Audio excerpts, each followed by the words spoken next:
we're gonna open this podcast with some meditation. Let's do this. All right, it's gonna be guided meditation. All right. Gotcha. So, do whatever you I want you to close your eyes, and I want you to picture yourself on a boat. On a boat that's way not up to our weight standards, okay. because you was already thinking, right? I'm definitely thinking Tommy boy. But yeah, that's what I'm saying. But we even it out, okay? Yeah. And the waters are still. I want you to take a deep breath in, right? Now, what I want you to know about meditation, the trick to meditation is that when you breathe in, you don't breathe in with your chest. You got to bring it in from the belly. You got to fill your entire body with oxygen. And then when you let it out, your mouth has to be puckered like a really tight butthole.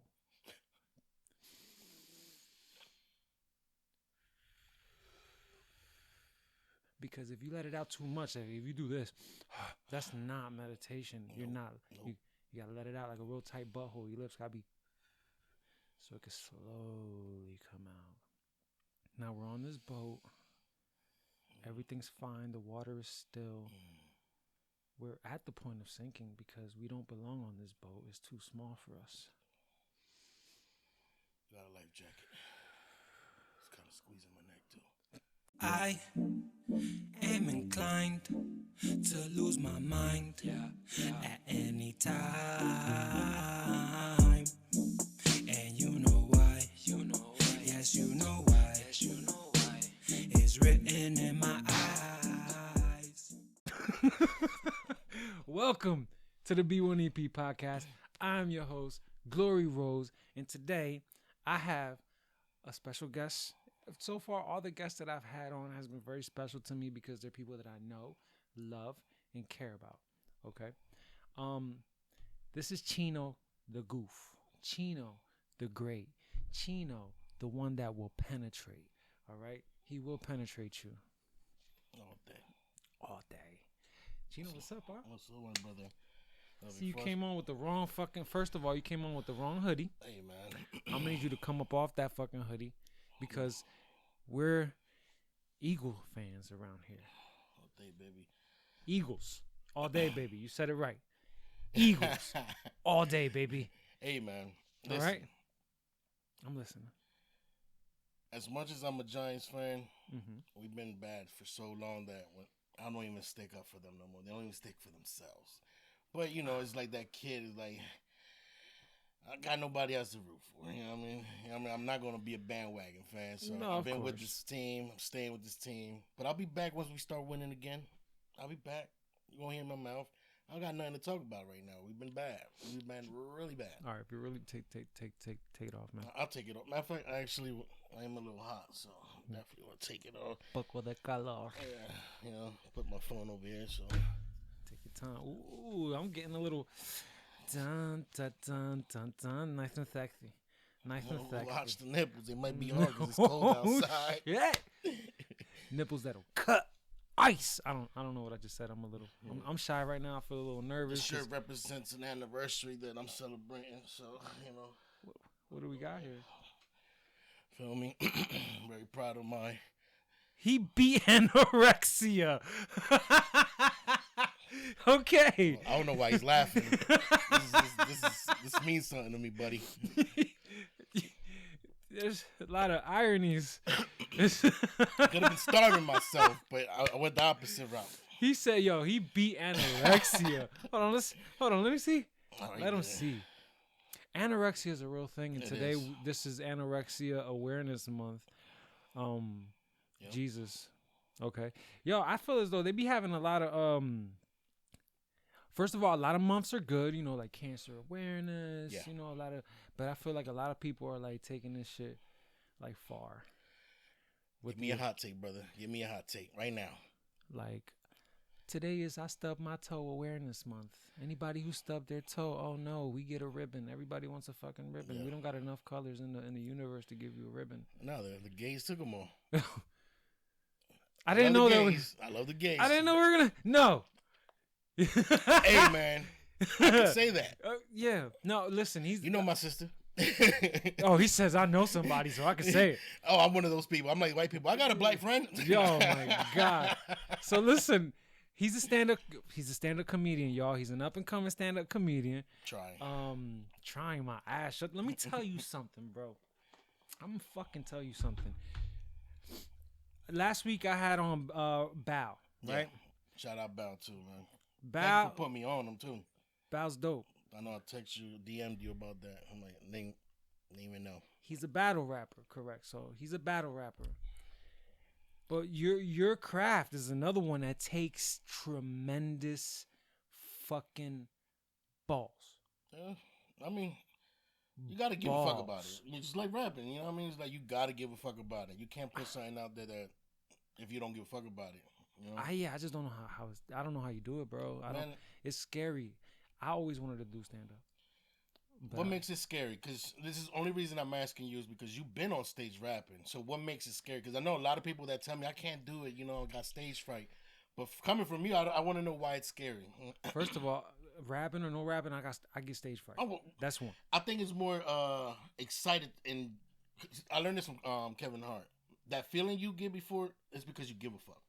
Okay. Is you give a fuck and you don't want to fuck up and you don't want to give a bad product. Okay. So it's not that you're scared or it's just some excited nerves that you get because you just want to have a good fucking show. So I get those every day, and the day I don't get there no more, I feel like that's when I'm done doing stand up, which I'm never gonna be done with stand up. Wow. Okay. Damn it. Okay. So it's like this. So okay, I came to like an understanding of what you're saying right now. So you're telling me that we should like give up the art of giving a fuck? Like should I not give a fuck? And do you think that not giving a fuck? No, not at all. Oh. That's definitely not what I'm saying. That that feeling you have comes from you giving a fuck. Oh. Yeah, the feeling of being nervous or stage fright in a sense of the word. Yeah. Yeah, it definitely comes from you just want to have a good show. For me, I'm pretty sure it's the same for a musician. When I'm on stage, it's a drug, bro. It's a drug that I want to take that drug, bro. I want to take that drug so bad. I want to do it. Do it, man. I mean, if there's anybody, and yo, I'm not here to kiss your ass, bro. I'm being honest with you. I believe you would do great in stand-up because you're a good storyteller. You what you can articulate yourself very well. You just write down a story, practice it in the mirror because this is what I do. Practice in the mirror, practice it while you're watching TV, mute the TV. Bring out until you memorize it so good, then you practice it. Then you start doing open mics, practice it even more. One joke might probably take a year to perfect it. To perfect it. Right. Sometimes shorter, but if you get that one joke, like there's jokes right now that I put back because I feel like I overused them. Mm-hmm. And also when I do shows, I like to do new material. I always like to do new material. But if you read the room. Mm-hmm. There's the saying in comedy, read the room. Depending on what your audience or who your audience, that's how you go on or what you're going to tell. Okay. Because I've been in the shows where motherfuckers didn't read and just went all off. And you see the crowd just didn't think it was funny at all. And then my biggest pet peeve is when comedians blame the audience. No, yeah. Bro, it's your job to make them laugh. Right. They ain't laugh is because you wasn't funny. I would imagine that open mics are you're basically performing to a room full of open micers, right? So that's even double tough because it's like they're not there to laugh at you. Facts. They're there to fucking they're not there to laugh at you. So have you crushed open mics? Not trying to sound cocky. If bro, you know me fuck personally, that. Go crazy, bro. I never bombed. In my personal, in my since I started in 2019, and since I became professionally, started getting paid for gigs, I never bombed. There was never that awkward cricket stage after where you're like, all right, guys, good night. Nope. That's my bro. I want to though. I want to experience that, and if I'm being honest, I want to experience that because I want to know how to handle that situation. Right. But you know, if you're in a full room and you get half of that room to laugh, that's not bombing. You know what I mean? Okay. So, but no. in the topic, one of my biggest supporters was my mom. And she went to every show I had in New York and Philly. And mind you, I didn't ever ask. She's like, I'm going. So the fact that she always did that, I feel like I had to kill. You know what I mean? I can't bomb in front of my mom. You know what I mean? That's the mentality I always had. It's like, I'm not here to make nobody else laugh with that lady. And when I hear her laugh, fuck it. Everything was gravy. Now I know I'm good. Because my mom... Maybe your mom's the same way. Moms don't usually laugh at our bullshit. They get tired of that shit, so they don't laugh at it. So when you hear them laugh at something, it's like, okay, I got it. And then it's a sincere laugh, because I always tell my mom, please don't fake laugh. Yeah, I constantly. Fake laugh. I tell anybody that you go to see me, if I'm not funny, do not laugh. That's one thing I don't want you to do, because I don't want people to start laughing because you're laughing. You know what I mean? Right. I want you to laugh because of what I said. Right. You know what I mean? Point blank. But yeah, I love it, dude. I can't tell you now. I know, even if I become a millionaire, I mean, sincerity, I'm still do stand up.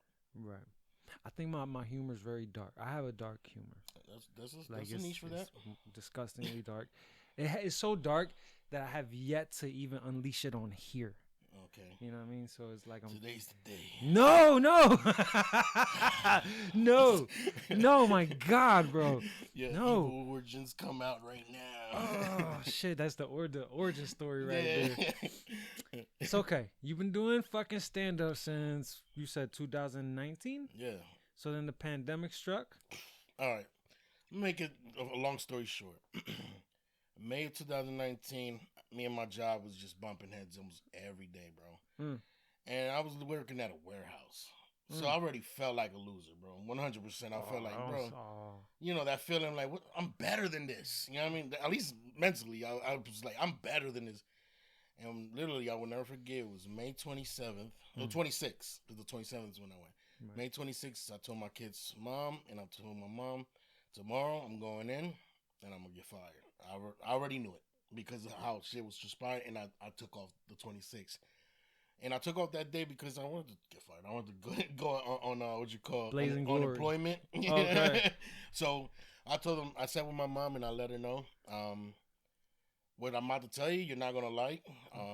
Just, I want you to trust me. And I explained to her, I'm going to work. I'm going to get fired tomorrow.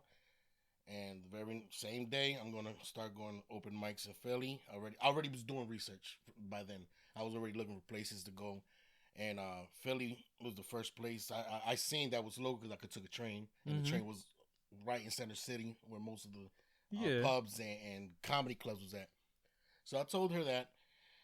And I seen the disappointment in her face, but she didn't let me know that she was disappointed. She like, all right, if that's what you really want. And bro, no, I'm getting goosebumps right now. Just having that lady tell me that, it gave me all the power in the world to actually go full force with it. That was your fucking Red Bull right there. Yep, bro. May 27, first open, went to work, got fired, went straight. Asked my dad to borrow his car because I didn't have a car at the time. Took the road to Philly. Sat on a bar full of comedians for like 4 hours before my name was called, bro. Oh, shit. And I went up there freestyling. All right. No. Okay. Okay. Yeah. All right.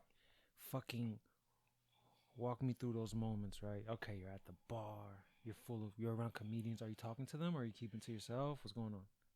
I really wasn't. If they were like coming in my vicinity, yes, I would mention my name. You know, I already knew my name was going to be Chinno de Leon, even though everybody called me Chinno. That was my stage name. Even though Chinno the Goof was something I grew up with, I didn't want to be cheesy in a sense. You know what I mean? But I still go by Chinno. Like, Chinno the Goof will always be me. You know what I mean? That's who I am. But Chinno de Leon, I'm like, what's up, man? Chinno de Leon, Chinno. And then I didn't mention I was from Jersey, not because I was scared, but I didn't want that, oh, he's an outsider vibe, you know? Right. So I'm like just letting them know, everybody know. The one dude that I'm still friends with today, he got my name. He was actually the host of and he told me, you got 5 minutes, you'll get the light. After the light, you got pretty much 10, 20 seconds to get the fuck off the stage. Right. I went up there. Okay, you're walking. I'm walking up. Finally called my name. It's by like 10:30 at night. Okay, 10:30. Half bars left already. Fuck. My favorite part though before is that this one guy was there that he wasn't a comedian. I think he was with one of the comedians, or one of the people that was on the open mic. Right. and he was talking very loudly. Never did crowd. Like I said, this is my first time doing stand-up. Fucking heckler already? Already, bro. Okay. Cool. And my biggest thing that I didn't want, like I said, I didn't want it to be the cheesy name, and I definitely didn't want to be the funny fat guy. I'm fat. Everybody can see I'm fat. But I didn't want to be known as the funny fat guy. You know? Okay. Even though Chris Farley is of the world of like my favorites, that like I love funny fat people. I just didn't want to know with that niche. Right. So I couldn't even tell you what I said on stage. All I know is that one fucking dude I had dying.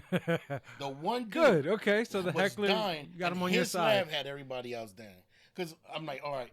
But getting off stage, the one dude that I talked to, he pretty much told me, I could tell this is your first time. I'm like, yeah, this is my first time. I'm like, I'm going to give you some pointers. He gave me some pointers. I worked on those pointers. Do you remember the pointers? Yeah, 100%. Time yourself. Every time you do comedy. Okay. When you write something, time yourself. Timing is okay. Timing is perfect. And if you have something that's not up to the time, work on what he says, on segues to other things, part of that comedy. Okay. You know what I mean? So don't just talk about, okay, for example, homeless people. What's wrong with them? And then you go. And then the other day, me and my uncle went to the store and bought a burger. Yeah. So it's like you got to segue. Homeless people. What's wrong with them? Facts. Speaking of homeless people, right? Yeah. Okay. Yeah. Okay. Yeah. Or you ask questions like, like I said, I can't remember verbatim what I said that day, but I remember once I had my man that was loud as hell the whole fucking time, had him laughing, I went off of his vibes. Okay. So whatever I was saying that made him laugh, I kept saying that. Okay. But then after talking, getting off stage, bro, that drug, like that's where it kicked off. Okay. Because I just wanted to get back on the stage. So that's the feeling I get every time I get off stage. I just want to go back. I have another question. Go ahead. Your first time. Yes, sir. Because there will be a first time for me. Okay. I hope I'm there, brother. I hope so too, motherfucker. Yeah. I'm not trying to, bitch. What? Okay. Yeah. I hope so too. No, but it's like my first time. I'm riffing, bro. Did you riff or did you come writtenly prepared? No, I freestyle. You freestyle. Okay. Okay, I'm lying. When I was on the car ride there, I was writing some things down that I might want to talk about. Subject, not word for word, not scripted. Yeah, I know I didn't want to talk about my weight because, like I said, in my mind, I didn't want to be known as a funny fat guy. You don't want to lean on that. Okay. But I do have a lot of fat of my jokes now, but they're not self-deprecating. You know what I mean? If that makes sense. They're just part of the story of me telling them. But but that day I was literally just writing something. I think I spoke about.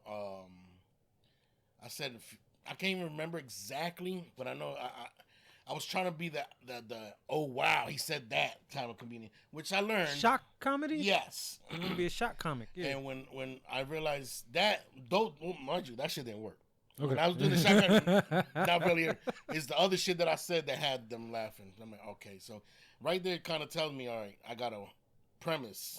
Okay. If I ever do shock comedy, I definitely got to prepare that shit, right? Because there's got to be a punchline to it, right? You don't want to, because if I start and I'm already shocking, there got to be a reason why it's shocking. So that day I didn't have no premise. I just was trying to be funny, picking shit, like working on your craft. You were sharpening your sword. Yeah, and mind you, 5 minutes for your first time, bro, that's a lifetime. Right. If you're not prepared, 3 minutes is a lifetime. Right. So because you're thinking a joke, you're saying a joke, after like 30 seconds, the joke might be done, and now you still got a 2 minutes and a half. Right. So and also spacing, like what I mean, slowing down what you're saying. Give me an example. Give me something. So this is the joke I've been saying, I don't say no more. So I was like, I started going to the gym. Believe it or not, just saying that will get motherfuckers to laugh. Because they seeing me saying that, and then I'm like, what the fuck? I didn't even say the joke, you know what I mean? So slow it down. And I'm like, well, the reason I started going to the gym is because 3 reasons. You know, one day I'm going to die, I just don't want to be too heavy for my pallbearers. You know, number 1. You know, I can't be too heavy for them. 2, you know, I just really just don't want to be fat for the rest of my life. But 3, I just really want to know what 69 feels like from on top. Okay. You know? Okay. So that's I get it. Yeah. But then the way you say it is you kind of leave a little breather in between. Yeah. So and actually, I've rushed it now just because. Because don't do that. No, you got to show me an example. That wasn't. But I get it because I imagined it. Yeah. And that goes hand in hand with timing, basically. Yeah, That's timing, spacing, and timing. Okay. Exactly. And so you think the punchline is, I want to go. I don't want to know how it feels to go on top, but really the punchline is, because if I do it right now, it'll be considered attempted murder. You know, just big guy, suffocation. They'll put 2 to 2 together. I don't got to break it, but I'm breaking it down so anybody that sees this why it's funny. But yeah, that was one of the first jokes that I really came up, and I don't feel like it was self-deprecating because I'm being honest about my weight, but I'm also on a journey of losing weight. Okay. But yeah. Right. Seriously though? Like we're talking like right now you're on a journey of losing weight. Yeah. 100%. Oh my God. Okay. So 100%. What are you doing right now? I'm a big dude. So, all right. I know I was going to get to this conversation, but it's just because, I got ADHD, so sometimes we forget what we're talking about, but I want to come back to what I was saying. But the weight loss journey started with my mental journey. In July, I started this positive journey. What I mean, positive in every aspect: talking, thinking, reading, seeing. Anything that's not positive, I try to stay away from. People, everything. And I can't tell you how fucking amazing life has been since I started that. Because it's a game of perspective. It's 100%. And you can make your day worse just by fucking thinking like an asshole. That was me. Just yesterday, but I was having that issue. But okay, so you went on a journey of positive thinking. You know what I mean? Everything. And it started July of last year. So. Your Legoland. Everything is awesome. Yeah. Yeah. Okay, much. So. That's a beautiful thing, bro. And I try to incorporate that in my life as well, bro, because if not, it could get very cloudy very fast. 100%. So you're controlling your weather. I'm definitely am now. Yes. Like I said, it's a July thing. It's not like forever thing because I wish I started this years ago. Right. But honestly, July had some things happen before July. And I was mentally just done. I was mentally done. Not that I like suicide type thing. I wasn't thinking that. I was gonna ask that. No, not at all. I got 2 kids, bro. You know how I am with my kids. Yeah. I can never do that to them. But be honest, I was just not in the right frame of mind, man. And I was watching this video, and this guy just said the reason you feel the way I felt is because you either around the people that always are negative, you're consuming negativity, you're talking negative, and so I'm like, what's gonna hurt me? Just trying this positive thing, and the key thing is do it those days you feel like the least doing it. When you just like, nah, those are the days you definitely got to. That right there is a testament to self-discipline. Yeah, 100%. Fucking Mike Tyson said it himself. You know what I mean? The key to self-discipline is doing something that you hate, like you love it. 100%. You know that kept me focused, broke, mentally just out of it. I'm staying strong because it's true what they say, man. When you got people that you gotta really give a fuck about and provide for, fuck your feelings. And that's how I live. I'm not telling nobody how to live. I'm not telling them depression is real. I'm not trying to name drop, you know what I mean? But 50 Cent. 50 Cent said that depression is a luxury. Yeah, 100. Like, you gotta, 100%. You're not in a, bro, if you are not in a position to be depressed, bro, you gotta fucking suck that shit up. I didn't know that was who he said it, but I heard that before. Depression is a luxury, yeah, and we're not in no position, bro. Like, we gotta fucking get up and grind, bro. 100%. So you're gonna fucking sit there and really wallow and be, oh my and make life. It worse. Well, that's all it's doing. You're not helping it at all. You're just making it worse. You're just fucking poking holes into that boat that we on. You know what I mean? And you're just, and while you're poking the hole in your boat, you're fucking trying to scoop the water out, bitch. You ain't helping nothing. You making things worse by just thinking negative. And another thing that I dislike is the negative dumpers. Like they just fucking sit there and just let that shit build, bro, and build until negativity feels good. You know where I noticed, like I said, this is all coming from this journey of being positive. I noticed that trait of being negative comes from victim mentality. Oof. Victim and when mentality. I say that as somebody who probably used that a lot. But I realize, and this also is not trying to get too heavy, but get heavy, bro. Because yo estoy heavy. Estamos heavy, bro. Estamos heavy, bro. Get heavy. Go ahead, man. Go ahead. I'm not the wisest person. I would never say I'm the smartest man in the room. I don't ever want to be. Only wise people say that. You know but go ahead. I honestly feel when you put yourself and give a fuck about yourself in a sense where, okay, you know, this is not the life I want.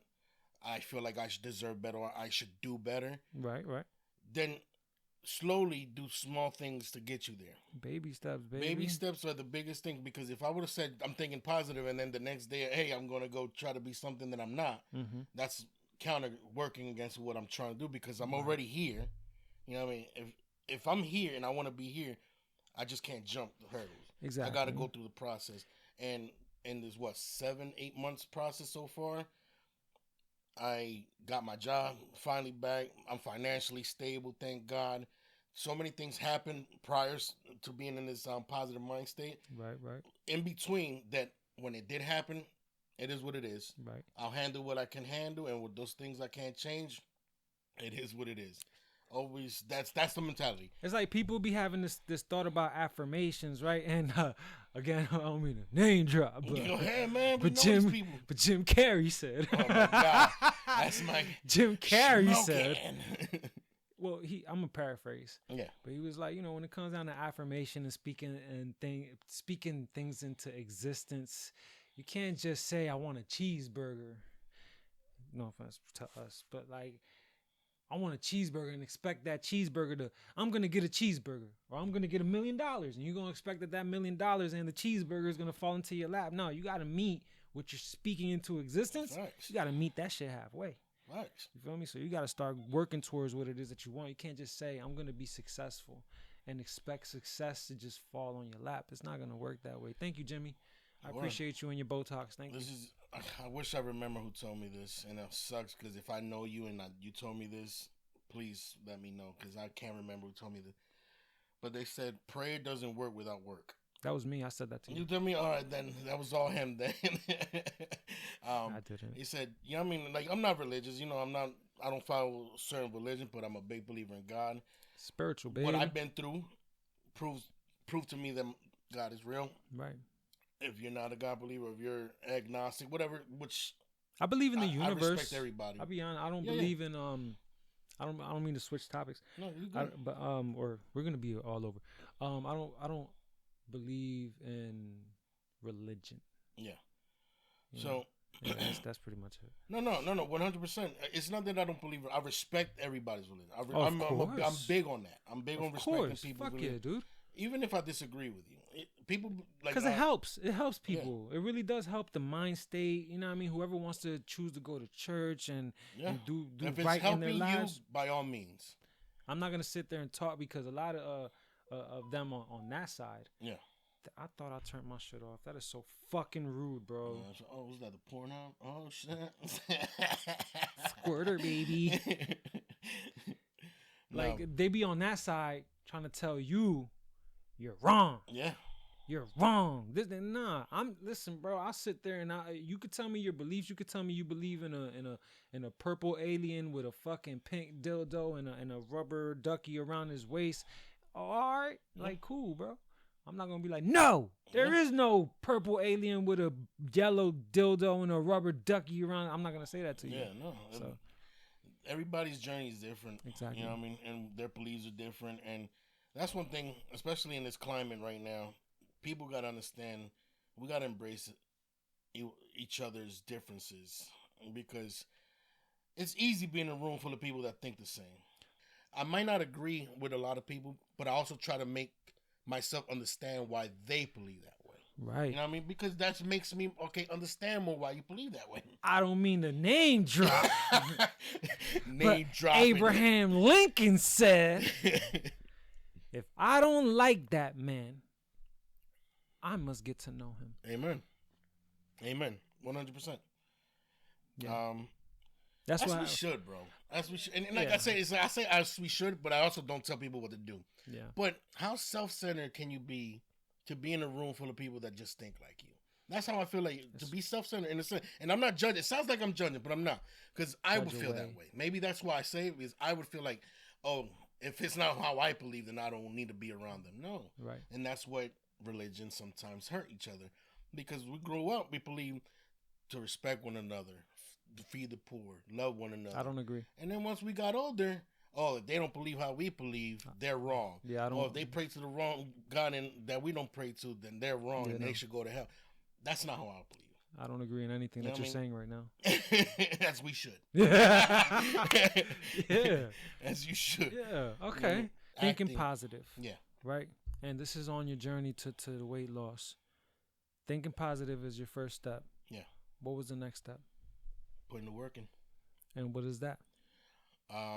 So with my mentality of thinking positive, first thing I did is anything I was following that had negative content, I stopped unfollowing. I didn't delete people because I think that was too extreme. Yeah, but because I care about motherfuckers that I don't agree with, if that makes sense. There's motherfuckers that in this world that I have a soft spot in their heart, but the way they choose to live their life, I just can't, be around. But so I probably unfollow in a sense. Okay. Or like one thing I definitely stopped. I don't pass my news feed no more. You don't scroll. I don't. Facebook? On Facebook. Fuck no. I mean, no offense. I mean, no. Even though if I get on Facebook and I'm on a video, that's how and mind you, it probably whatever's on the beginning of the news feed that catches my attention is going to catch my. But every time I'm on Facebook, I promise you, it's either Marketplace, it's either Reels, videos, bullshit like that. I don't get no notifications from none of my social media, which kind of hurts because people try to contact me. But in my mind, like, well, if you got my number, most people got my number. Right. My number hasn't changed in years. But phone numbers are so. No, I noticed that, bro. You see how you got my number. You see how you hit me up. And same way, same here. Dude, I'm not. I snuck like into your. I snuck into your DMs like, bro, hey, Chinno, baby. What you doing? And yesterday, it's funny because yesterday I got on Instagram, and as soon as I got on Instagram, you sent me those DMs about the one video. So I'm like, yo, and I sent you the picture. I was literally watching your video right there. You know what I mean? Like, yo, you was watching my podcast on a fucking big screen TV, man, bro. on my TV, bro, right there. Who's doing that? Is anybody out there watching my shit on a big screen? Give you a nuggie. Say nah. All right, so you started thinking positive, started blocking out negativity. What's next? Let me tell you this story. I have to say this because this is kind of like, all right, what I'm doing is actually working.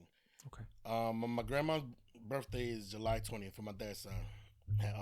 Shout out to my grandma. Her 80th was this year. I had a show. My first show back was this year on the 20th. And I was going to go to the show first because it was an early show. So I would have been back to my grandma's birthday party right towards the end. Okay. So I'm driving to Philly and my car breaks down. Like on the road, bro. Like right on the across the bridge on Morrisville. And I was hurt. This is like the first show back. You know what I mean? I don't somebody put me on their show. I'm like, I had to hit them up. Hey, can't make it. And my car's broke. This is the only way I could go. And I ended up going to my grandma's show. I got there before she even came because it was a surprise party. And so it was like a gift and a curse in a sense because I witnessed my grandma. Like, my grandma is stern. This lady is stern. She never smiles. Not saying she's mean, but that's who she is, and that's how she grew up. That's who she is. She's Central American. But she's very, with her family, she's very soft. Okay. But with anybody she doesn't know, she's going to, I don't know why, because I'm like my grandfather. I was definitely like, my grandfather was she's got like a joker. She's got a resting lady face. Yeah. So, I got to witness that, and so it's like, man, how fucked up I would have been knowing I missed this. So it's like, all right, I felt bad about the show, but the real reward was that you was able to see your grandma on her birthday. So my next day, like I said, my car broke down the 20th. The next day, I'm hurting now. I told you I had no work. My car now broke down, so I'm at the lowest mentally. But I started this journey. I'm like, I'm not going to worry about the car. It's going to get fixed when I can. When I can, it will get fixed. Woke up the same day, next morning. I put in an application for another job like a week or two prior. I'm talking to one of my neighbors, and I'm letting them know pretty much. I was thinking of negative shit. I was like, man, I might just get back in the streets because I need to make some type of money. Not even 20 minutes as I'm having this conversation, I get a call from that job out. Hey, when can you start? I say right now. Like, see you at 5. Literally. One of the best decisions I did, bro. I started working. It's weed. It's like cannabis. It's a cultivation. Listen, you was talking about going back to the streets, bro. There you go. Exactly. No, but legally. That's why I tell you, I believe in God in my own way. Right. You know what I mean? Because he saw me struggling, and he saw me also not lose faith. Right. You know what I mean? And at least that's what I choose to believe. It was God's telling me, all right, I'm putting you through enough. I mean, it seems like, people, they ask for these things, right? They ask God for strength. They ask God for wisdom. I mean, what do you think? God is just going to fucking put the protein in your muscles, bro? Yeah. If you ask for strength, you think that he's just going to put the wisdom, like your Buddha with the apple falling on his head, you just going to fucking strike wisdom? Nah, bro, you ask for wisdom, he's going to give you experience. You ask for strength, he's going to put you through some fucking strenuous situations. So whatever you ask for, you best believe you're going to get it, bro. Go back to that luxury thinking. It's like a privilege to think that life should be that easy, you know? Exactly. If you've never really been through something. Why me? Yeah. Fuck you, bro. Why you? Okay, I'm sorry. No. That was negative. the difficulties in life end up being easy once you hurdle them, right? Yeah. Like everything doesn't start easy. Damn. It takes practice. It takes resiliency. It takes constant. You know what I mean? Like determination, it could be easily thrown in there. But some days I'm not determined. I'm going to be 100. One day I just do it. But I forgot who said this, but it's like every day doesn't have to be 100%. Yeah.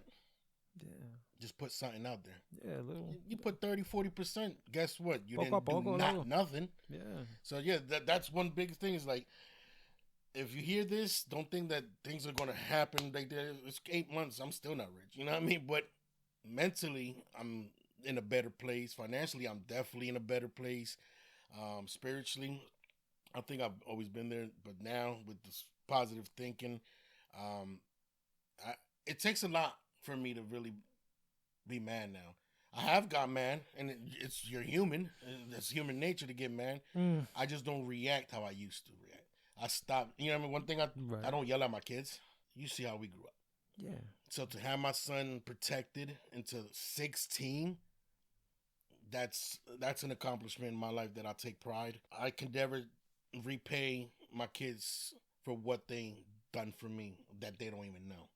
I don't expect their reciprocation of their love or the way they show their love the way I expect. You know what I mean? Like the way you give it. You know what I mean? Because I didn't do that with my mom. And I know my mom loved me. And now that she's no longer here, I'm like, damn. I wish I could go back to those days where I noticed my mom. You know what I do to my kids that my grandparents and my moms would do to me? I death guilt them. Cuando yo me muera. Oh, yeah. Oh, I've done that. Okay, wait till Jesus calls, baby. Once Jesus calls and I answer that phone, guilt them for sure. I death guilt the fuck out of my kids, bro. So, like, all right, wait till I die. You're gonna miss me. Yeah. I do that. I've done that. I've done that in the past. I've done that. Matter of fact, fact, you don't love me. I feel it. I feel it. Yeah. It's coming. And then no. I know. But no. I definitely. It's in that aspect. That's something I really pride myself in. I don't want to be known as the greatest comedian ever. I don't want to be known as anything outside. Is when I die, I want my kids to be like, he was there. He was there when I needed him. Right. That to me would be the best feeling, knowing that my kids could depend on me. Right. My aim for my kid, like what I'm trying to get out of this whole like situation of raising my child, is to make sure that she don't fucking need me. Yeah. And that's what we do as parents. I can't name drop because I forgot who said this. All right. But you gotta make sure that when raising your kids, you raise them to render yourself obsolete. Yeah. Okay? Because if your kids end up being in their 30s, going into their 40s, still needing you, then I feel as though you, my friend, did not do your job. I don't blame my mom at all. Because my mom was a loving mother. Sometimes I think she was too loving. Too loving? Yes. And I say this is how much my mom loved her kids. My mom should have cut the cord with us way before she was gone. What do you mean? Go ahead. Yeah. When she passed, I was 34. No, 35. At 35, I was living with her. Okay, but were you paying I was helping. Yeah, I was. But that's different. My point is saying that is, I always knew I could go back home. Okay, I get that, and same here. And it's the same. And I want my kids to know that too. But I also, if I'm being honest, I gave up and quit on a lot of things easily because things got hard. So I kind of wish she just was a little harder. Like, nah, I'm not gonna let you quit. Yeah. And if you quit, you can't come here. I don't think that was mom's fault. No offense. No. It wasn't her fault at all. No, 100% wasn't her fault. When I say I wish she was just a little in that aspect, just a little. But once again, like you said, that wasn't her fault. I was grown. You know what I mean? But that's one thing I tell my kids. My job is for you to be prepared from the day I'm not here. Right. You got to prepare them, get them ready. And I tell them with very stern, with looking directly in their eyes, like, I love you and I don't want to be gone from you guys, but that's face right. One day I'm not going to be here. And I got to prepare you guys for that day. I don't want you to live in a life of victim mentality. I don't want you to think that, oh, life is hard because now my dad's not. No, I want you to be like, all right, this is what my dad would expect me to do. This is what I should do. This is what he taught me to do. Boom. Personally, I would love to live here forever, as long as they're alive. I want to see all their accomplishments. You know, that's one of the things that hurt me the most about losing my mom. That the day that I finally buy my first house, I got my first special. She's not going to be there to witness, and she deserved to witness because she was the biggest supporter. You know what I mean? Right. So if your mom's still alive, call that lady every day. Tell her you love her every day. Especially if she's a great mom, do that, man. Because one day, and I hope it doesn't happen soon for nobody. But child of mine, do you hear that? Love me, because one day, me no gonna be here. Facts. Me gonna be with Papa Jesus. Baby Jesus. I'm gonna be with baby Jesus. I'm not even gonna be with grown up Jesus. I'm gonna be with baby Jesus at the baby daycare center where all the mother baby disciple. Baby Jesus with a tuxedo shirt on. Whatever. Nah, but I get you, bro. And that's a beautiful thing. And I don't mean to bring this up, but it's like when that happened, when your mom did pass away, and I reached out to you. One of the things that and this is something that I live by, because when, everybody's lost somebody, right? Is the best thing you could do, bro, is pay tribute. You know what I mean? There's no sense in people wallowing in someone's loss, because right now, your mom, she's pain free, she's debt free, she's worry free, she's stress free. The people that are left with all that now is us, the ones that are still alive, that are still here. So what you could do now is just try your best to honor your mother's life in the way you live and in the choices that you make. Yep. You understand? 100%. That's the number one thing I told myself. I chose to live. I don't know if you remember or if you even was paying attention. Every month after her death, I was doing something. September, I think I was trying to, I started meditating. October, I did Sober October, which I will never do again. Go back reason why that. November, I did weight. I joined the gym. I started losing weight. December, I kept the gym thing going. But then I started working, so the gym slided. So, but December, I got a better job. So every month I try to do something for her first year. And then ever since, it's I never felt like I had to blame God. I never blamed God. Never. I can never blame God for something that he knows why he did it. I don't need that. I want to, selfishly, I want to be like, why? It was you. No, I get you. You know what I mean? If I'm going to believe in God, I'm going to believe in his decisions. And it sucks because I know that's one of the hardest things to grasp is that, I don't want to accept that my mom's gone and God knows why. You know what I mean? Because years prior, I did have my little conflicts with God. You know what I mean? Until I finally God, I'm here. I need you. I need you at this moment. And he showed up. And with the news that I didn't really want to hear, but I asked for it. One thing I said is, even if whatever I find out hurts me, I just want to know. And that's exactly what happened. The tricky thing with God and the way things work, as far as I call him the universe, the way the universe is concerned, I'm gonna go to. I'm about to get preachy, y'all. All right, man. I'm about to go to Exodus. Remember Exodus with Moses and everybody? Gotcha, yeah. Right, you had Moses, you had him doing his thing. He was trying to let his people go, right? And so everybody, there's a part in the Bible, right, where the Pharaoh, every single time he was about to let his people go, what would it say in the Bible? I don't know if you're familiar. It would say God hardened the Pharaoh's heart. That was something that was always, yo, bro, you can go to Exodus. It'll tell you that every single time, and it will make you think, but wait, why would God harden Pharaoh's heart? Why would he make? But it wasn't that God literally hardened his heart. It was the fact that God gave us and everybody free will. So it wasn't God that literally went to the Pharaoh and was like, no, stop Moses. No, it was the fact that God gives us all the freedom of will. And so that freedom of will is what hardened Pharaoh's heart. So at the end, I don't know where I was going with any of this. I just He didn't smoke neither. I'm just letting you know. This is his brain 100%. I don't know where I'm going with any of this.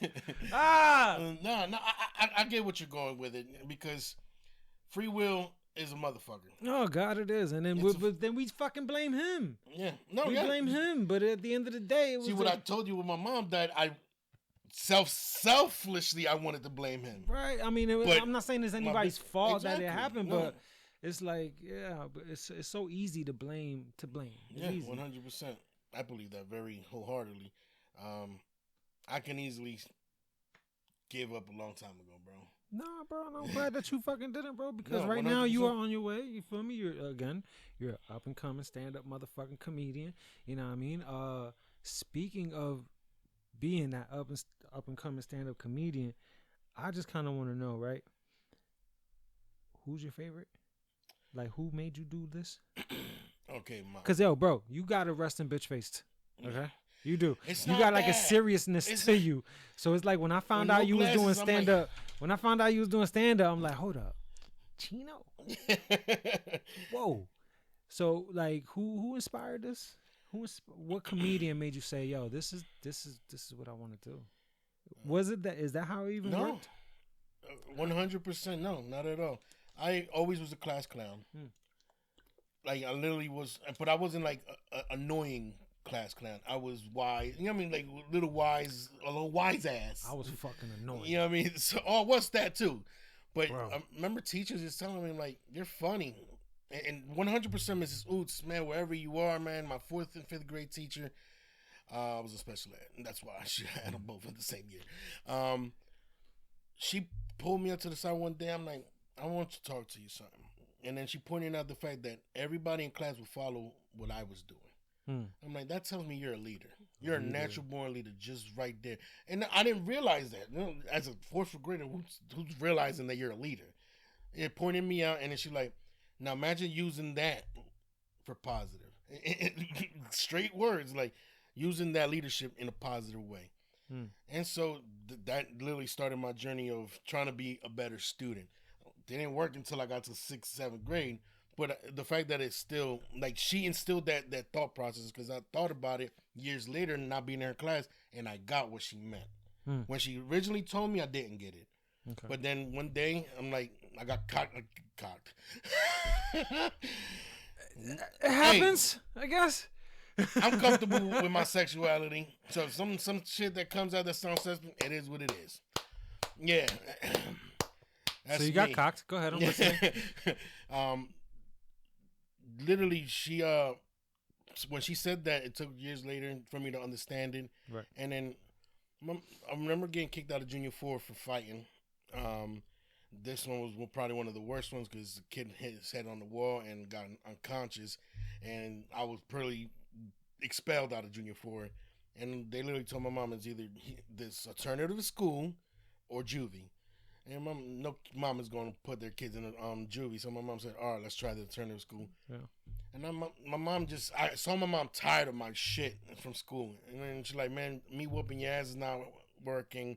And mind you, I wasn't that bad, but I definitely wasn't good. So I just told my mom, I promise you in this new school, I'm not going to get in fights. I'm not going to disrespect teachers. I'm going to do what it's from. My very first day, I got in a fight. And not because I wanted to. I had to defend myself.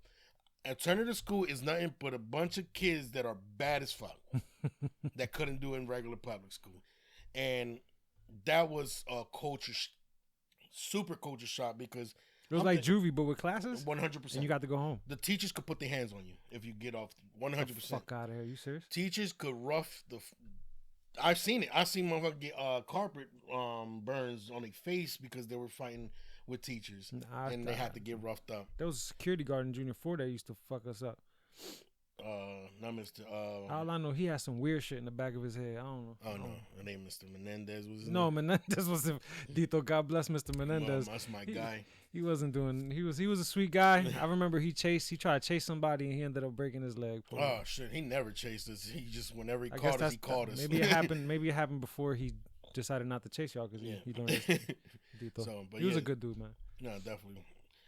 So, in that aspect of school wise, going back to Miss Oots, that put my early years on how to use my leadership skills in a sense. You know what I mean? Like I started using after that first day fight. The kid that got in the fight got suspended for 10 days because he just wouldn't stop. And it said like almost a bully, but I wasn't a bitch neither. So it's like, all right, we're gonna fight every time we see each other, and it is what it is. Years later, after we left school, I'm already in Trenton High. I'm walking down Trenton, and I see the same kid, Mark. I don't know if he's alive or now, but so I'm on the porch, and I already thought we were gonna fight. And he was like, "Nah, Elvis, because my real name is Elvis. If y'all don't know, nah, Elvis, we cool, bro. I don't want no beef." And after that, I was like, all right. After that, we was cool. Every time he saw me, shook hands. So it was like maybe this kid was going through something at that time. Maybe he just didn't want to die. He just needed somebody to let it out, and I was just happened to be that kid. He didn't want you to kill him. No, not at all. He didn't want to die. I'm a good guy, man. So that leads me to the question that I asked earlier. What the fuck got you? ADHD's a motherfucker, man. What led you to the stage, man? All right. What led you? Shout out if you've been watching this shit the whole time, bro. Now you have a real sense of ADHD. So I guess going back to that story that we spoke 2 hours ago. Once I took the first mic, it was like that's it. Almost every day or every other day, I was going to Philly to do open mics. July of that year, because remember that May 27th. See, I know the date just because it's that's how vital that fucking part of my life was. That month right there is gonna be embedded in you. Yeah. I try to see if Jersey had places, but everything was like far as hell. North Jersey or super down south Jersey. And I think Philly's only in Lawrenceville, if I'm not mistaken. Well, at this time there was none. Okay. Yeah, in Trenton, especially in Mercer County, there was none. I remember I went to a show one time in Trenton.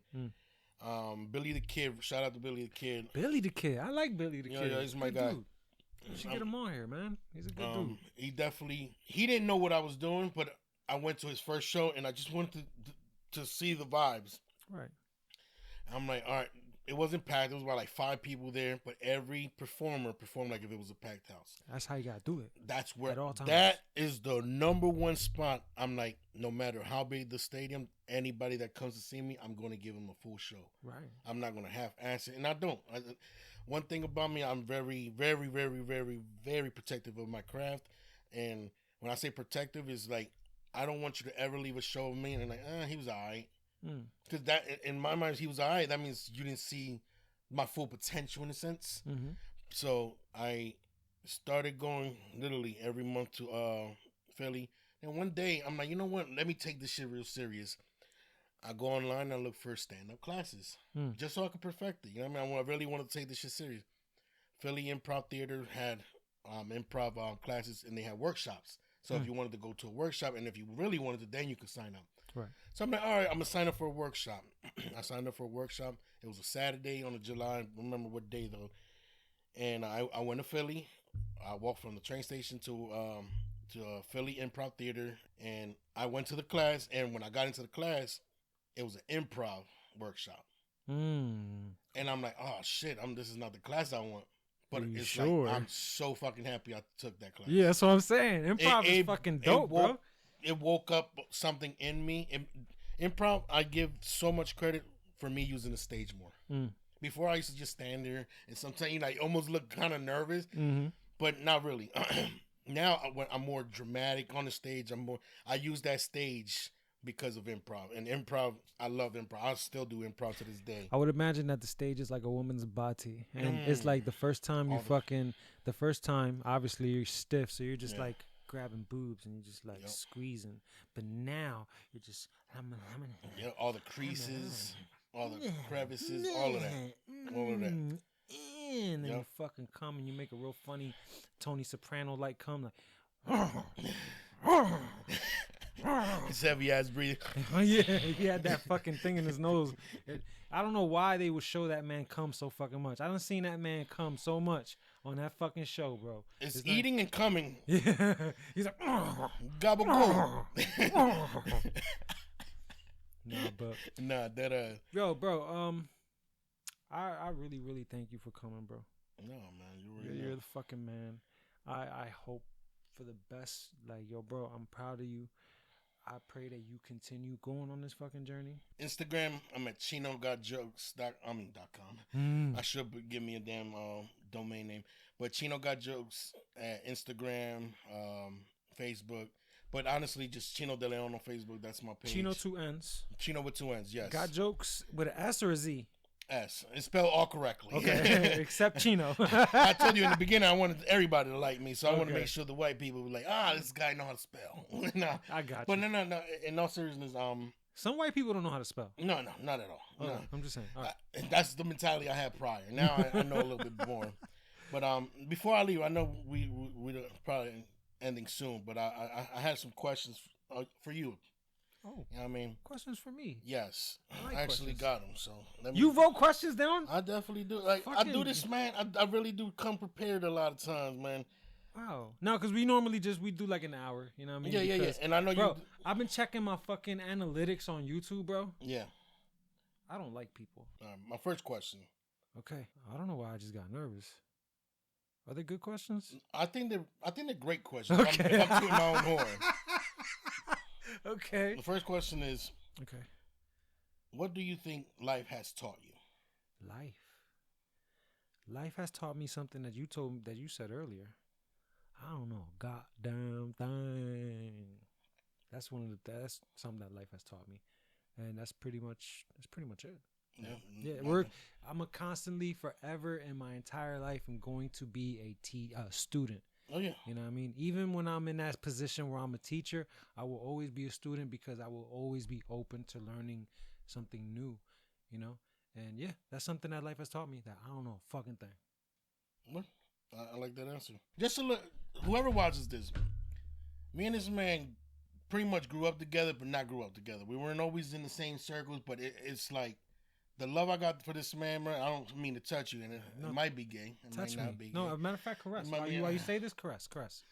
It's our understanding between us is every time we see each other is like we saw, like, love has always been there, bro. Oh, of course, bro. And just a little short story before I get back to the question. Of course. I don't know if you know this, but my mom and your mom lived together in Massachusetts. Dee Dee used to change my diapers, fam. Yeah, so I was about to say, you were still in your mom's belly when they first moved, and I think she had you afterward. And I was young, because we're the same age. You was just December, I'm in April. Yeah. So same year, 88. I don't know if your brother sees these. The love I got for your brother, not saying that it's any less from you, but you got to understand, growing up, Pun meant so much to me, bro. And I love Pun Josue. I love you, my brother, if you get to see this. Too. Like, he doesn't watch this. Like, he doesn't even understand how much I talk about him to this day. Yeah. About how much his tutelage. Am I saying that right? Yeah, I meant believe to so. me. No, yeah. Go ahead. You know what I mean? Because, I'm not going to speak about our lifestyle prior when we were young, but he took a mentality that was very young and dumb and kind of helped me mold into thinking more, asking questions more. He definitely helped me not be a follower. Even though I was doing follower shit, he helped me realize I wasn't one. Okay. So that's one thing. And mind you, I gave him flowers when I found out he first had an Instagram. I remember writing it, bro, and it was like years ago. And I let him know how I felt about it, and I hope he knows that regardless of how we don't speak every day or every year, this man will always be in my good graces, just like you, my brother. And so this is real. This podcast is real. It's not no fake shit. No, I appreciate that. I don't see this man all the time, but every time I see him, it's like, man, I just want to hug you, bro. I just want to make sure you good. And it's all love, bro. Thank you, It never too, was no hating on this side, and I know for a fact it wasn't coming from you. I noticed every time we support each other, you know what I mean? Rest in peace, Ricky, rest in peace, my mom, but you were there when my mom died. When I saw you, even though I was just not going, I appreciated that. No, of course, you know what I mean? Even though, you know what I mean? I wasn't there. At that moment, I wasn't there, but I remember I've seen people that I didn't expect seeing you. Not saying that I didn't expect it, but I really didn't expect a lot of people. And man, my mom was loved. I didn't expect that many people, but I mean, I'm sorry to say I didn't know your mom personally per se, bro. Yeah. But knowing you and knowing your sister spoke volumes about her, bro. Yeah. So it's like your sister was always like a big sister to me. Yeah. You know what I mean? Especially during my dark days. You know what I'm talking about? For sure. During my darker days, she was there. You know what I mean? She was a little bright light. And yeah, bro. So our older siblings. That's crazy. Yeah. You know what I mean? And mind you, I don't think that was definitely scripted because it's, you know what I mean? I never knew that, but I don't know if you knew how much pun meant to me. No, I didn't. You know what I mean? So, you know what I mean? That's... Nah, because you remember the Beatty Street days, bro. Beatty you know what I mean? Street. Like the Beatty days, like the Beatty days. The Beatty days, the Second Street Pearl days, the Hudson and Pearl days. Like, shout out to all of them. Yeah, man. Yeah. A lot of them, you know what I mean? Yeah, it was dark times, but it was dark times. There was still some love in there. You know what I mean?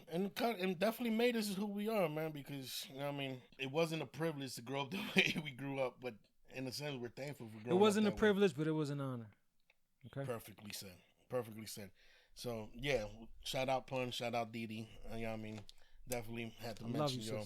Back to the one question. You know? Yeah. More questions. I want to know. All right. What did you learn the hard way? What did I learn the hard way? Yeah. I feel like I should have asked you this prior so you can really think about it, but I'm just like on the spot. Okay. What did I learn the hard way? Parenting? No. That's one thing, like parenting, because you don't nobody go into parenting. I got one too, so especially in the first one. Yeah, no, I got one. So you did all your mistakes in the first one. Parenting and yeah, that's it. Parenting is something that I learned the hard way. That's 100%. I love that answer, man. That's an honest answer. Because don't nobody get that shit off the rip. Can't nobody go in there with experience. Just fuck that. Yeah. What moment in your life are you most proud of? And I'm gonna even make it harder for you. You can't say becoming a dad. Becoming a dad. No. What moment in my life am I proud of? You most proud of. Let me see. The one moment in my life that I'm most proud of. You have another question? Let's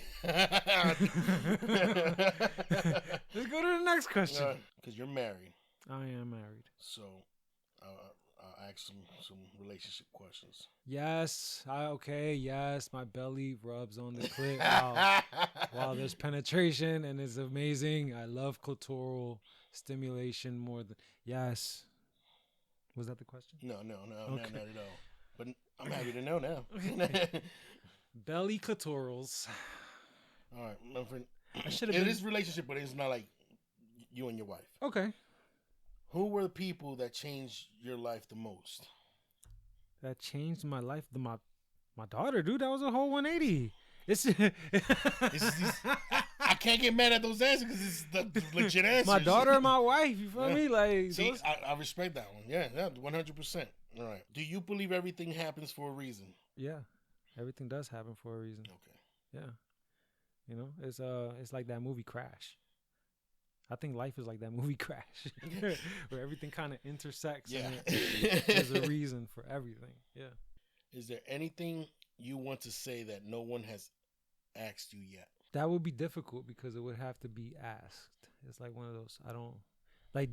Are you asking me? Is there anything that I would want to be asked that I've never been asked? Yeah, before? could be used like that. Or not. I'm gonna ask you the question I said we could end on. I want somebody to ask me what's my favorite porno category. What's your favorite porno category? And I watched one of your videos, and you said the algorithm is fucked up now. Oh, stop! So Stop! Hey, listen. Shh. Oh, I forgot to cut that part out. Okay. Listen, I don't judge nobody's for their kinks. That's not a kink. Shame. No, it's not a kink. Please let me explain. I want to know. Please let me explain. Explain. Okay, I was wondering, like, what the fuck does a transsexual fucking porn look like? Okay. Okay, and it was a tran on tran. Okay. Like a mechanic. It was a tran on tran, and I want to know what it looked like. And it wasn't. It wasn't for me. It's just like okay. Now I know what it looks like. But then it fucked my algorithm up. So, but to answer your question, then you clear your history. Great question. Great question. Good question. No one's ever asked me that one before. Yeah, what's your favorite category, man? I like squirting. Okay. I love the squirting. I love the waterworks. I'm a fan of waterworks. Like whenever there's there's different type of squirtings. Okay. Don't let nobody tell you different. There's different type of squirtings. There's the type that kind of drizzles on your dick. Like you ever seen those little like water things? Yeah, the water just drops down. You got that type of squirting. Yeah. You got that type of squirting. You got the one that just kind of like the water part. Yeah, the bucket that falls on you. You got the whoosh, and then you got the projectile. Yeah, that's.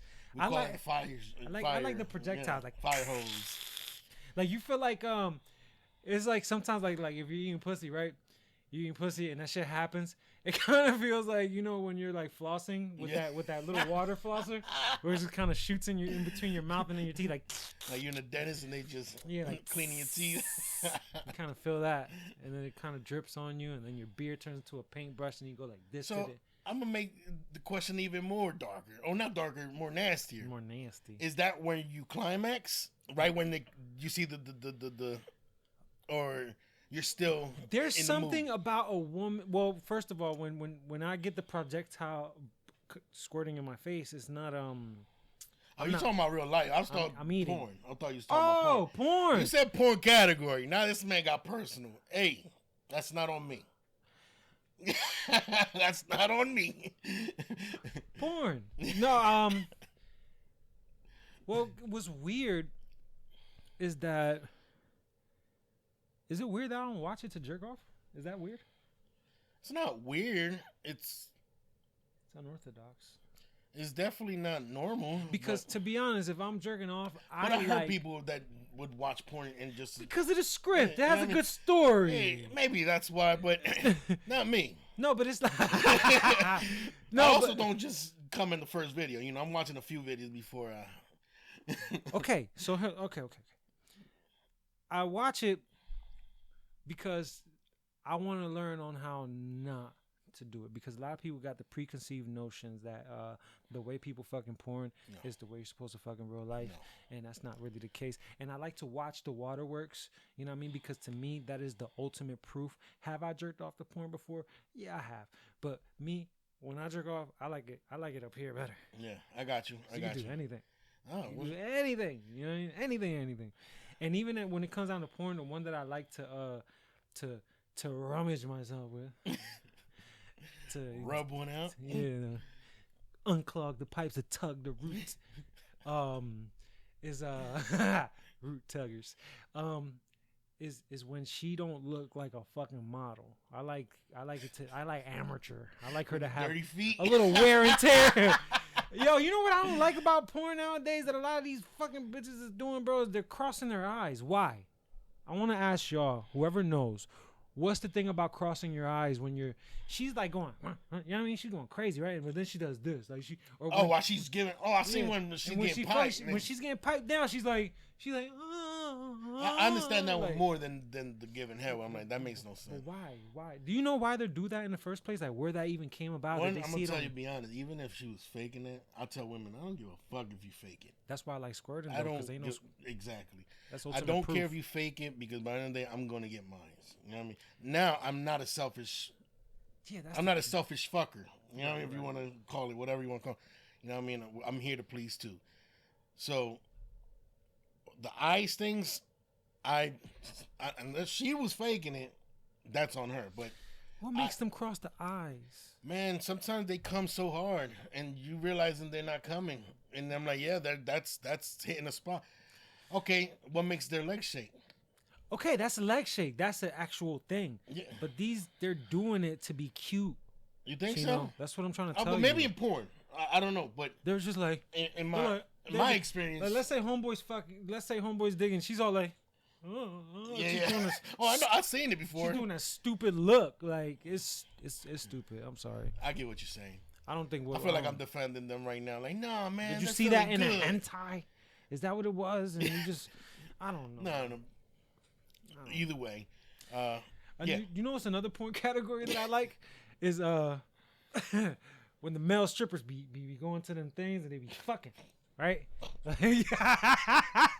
The reason why I like it is because I put myself in his shoes. Oh, I always put. I'm never. That's not that dick going in there. That's my dick. Like, you know what I mean? Like I be seeing them just. That's how men think. Like grabbing a random face and just being like, yeah. And then he goes to the next one. That's a fantasy you want to live, dude. I'm married, bro. Of course, that's not a fantasy. Oh, I was speaking in general when I say you. When I say you, I always speak in general. That's to you. So I was talking to you. You single man. You right there. Stop touching your dick. But homie, no, whoever's touching his dick right now, watching us. Yeah, horny and shit. I'm flattered. Like if you touch your dick to me, bro, I'm flattered. You a chubby chaser? Well, don't worry, cause I ain't running. Yeah. Do you have any more questions there? Yes, I do. All right, I'm gonna just say my favorite porn category is either Pawg or anal. Call me dirty. I don't give a fuck. What's Pawg? Fat ass white girl. Oh, you. Oh, no, I love all women. It's just something like about the Pawgs. You like the meat. The meat, yummy, but it. Yeah. But you also like her to be Caucasian. Most times they're just light skinned. They be Latinas too. You know what I mean?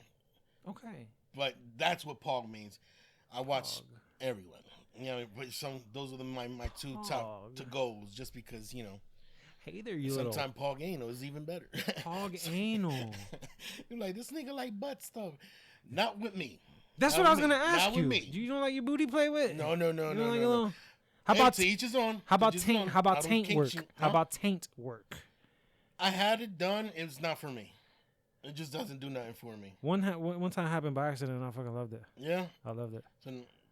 But what I don't want, it doesn't happen, and it wasn't by accident. She knew what she was doing. It was just and I let her, because she was doing the deed for me, so I'm not gonna whatever she wanted. But once she got a little close, I just don't like too close. Don't play with my butt, man. That's all. Don't play with my butt. And by all means, like I said, I don't kink shame nobody. If you like that shit, that's for you. If you fucking go into my butt uninterrupted, I'm gonna pat you on the forehead, bro. Big bucks for whammies. Like a whack-a-mole, bitch. Pop. All right. Go right. Now, this is a good question, comedy aside, but you could add comedy. You know, this is your pocket. Do what the fuck you want. Oh. The question is, which these are questions also I'm going to be asking, and once everything's settled. Would you have me on as a guest? Yeah. Oh, 100% you're going to be in it. Okay. Can't say the name because I'm working on the LLC and all that. Okay. And I'm not saying somebody's going to watch this and take it just in case. Don't you fucking... Okay. Yeah, you know what I mean? I told you earlier what's going on. Yeah, I'm going to take it. So, are you at peace? I am. And you know why? I want to know why, yeah.